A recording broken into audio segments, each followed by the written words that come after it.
ದೃಷ್ಟಿ ಬೀರಿದೊಡ ಚಿತ್ತ ಚಾಂಚಲ್ಯಗೊಳಿಸುವ ಭಾವ ಭಂಗಿಗಳ ಮಧುರ ವಿಲನ ಈ ಭವನವನ್ನು ಕಂಡಕ್ಷಣ ಮೋಡಗಳು ಕರಗಿ ಮಳೆಗರೆಯುವಂತೆ ನನ್ನ ಅಂತರಾತ್ಮದಲ್ಲಿ ಭಾಸವಾಗುತ್ತಿರುವುದು. ಈ ಶಯನಾಗಾರದಲ್ಲಿ ತೂಗುತ್ತಿರುವ ತೋರಣಗಳು ನನ್ನನ್ನು ಸ್ವಾಗತಿಸುತ್ತಿರುವುದು. ಅಬ್ಬ, ಅದಾವ ಶಿಲ್ಪಿಯ ಕೈಚಾತುರ್ಯ! ಓಹೋ, ಶಿಲಾಬಾಲಕಿಯರ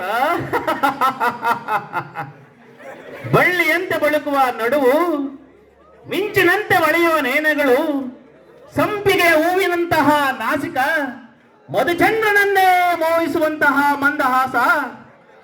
ಈ ಶಿಲಾಬಾಲಕಿಯರ ಭಾವಭಂಗಿ ಓರ ನೋಟವನ್ನು ಬೀರಿ ನನ್ನ ಚಿತ್ತವನ್ನೇ ಚಂಚಲಗೊಳಿಸುತ್ತಿರುವುದಲ್ಲ. ಇವರನ್ನು ನಾನೇ ಒಂದು ಬಾರಿ ಬಿಗಿದಪ್ಪಲೆ. ಚಟ, ನನಗೇತನ ಭ್ರಾಂತು. ಇದೇನು ಕನಸೆ?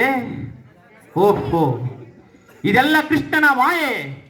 ಕೃಷ್ಣ, ಈ ನಿನ್ನ ಶಯನಾಗಾರವು ದಶದಿಕ್ಕುಗಳಲ್ಲಿ ಹೆಸರಾಂತವಾಗಲೆಂದು ನಿರ್ಮಿಸಿರುವೆಯಾ? ಈ ನಿನ್ನ ಶಯನಾಗಾರವನ್ನು ನೋಡಿ ಬೆರಗಾಗುವನಲ್ಲ ಈ ಕುರುಚಕ್ರೇಶ್ವರ.